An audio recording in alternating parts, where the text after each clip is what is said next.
So today I wanted us to talk about communication, or rather effective communication. I think that people should always be open with regards to who they want to communicate with and who they do not want to communicate with.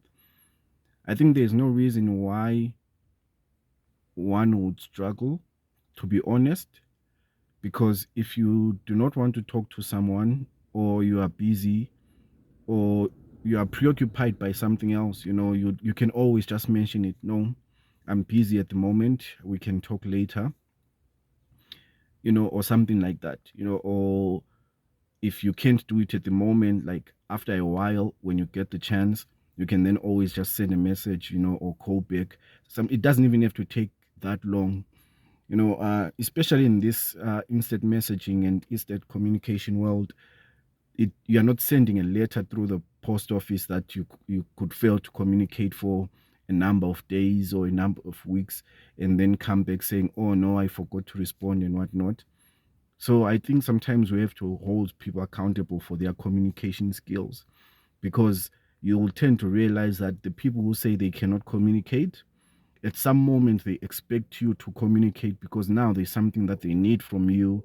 But then because they're not responding urgently, they get agitated. But when you get agitated, they don't want to take accountability for their lack of communication. But like I said, it's one of the topics that we're going to actually delve into deeper later on. But I just thought I would touch on it and hear your thoughts and your contributions, so that maybe when we have that in-depth conversation about effective communication and expectations when it comes to communication, then at least we look at it at a broader perspective.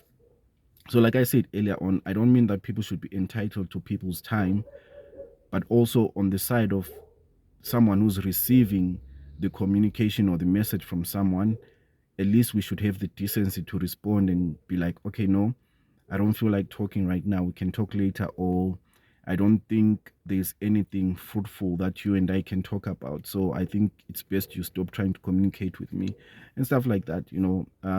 Communication does not only revolve around relationships, personal relationships and whatnot. It can be at a business level. We can also talk about businesses who are only proactive in communicating when they want you to receive, or let's say when they want a deposit to something, but once you've paid, they are no longer communicating, they are quiet, they are not meeting the deadlines or the timelines that you've set for them and whatnot. So it's a wide conversation that needs to be had, because I feel like in a time where you've got social media, where telecommunications are very effective, there's no reason not to communicate.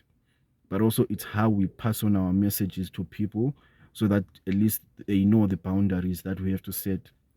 If you don't want people to call you beyond, let's say, 10 p.m., then it should also be clear, instead of just ignoring, and people will keep trying and trying, especially if it's like innocent communication. So yeah, I hope you enjoyed the video. Don't forget to like, subscribe, and share.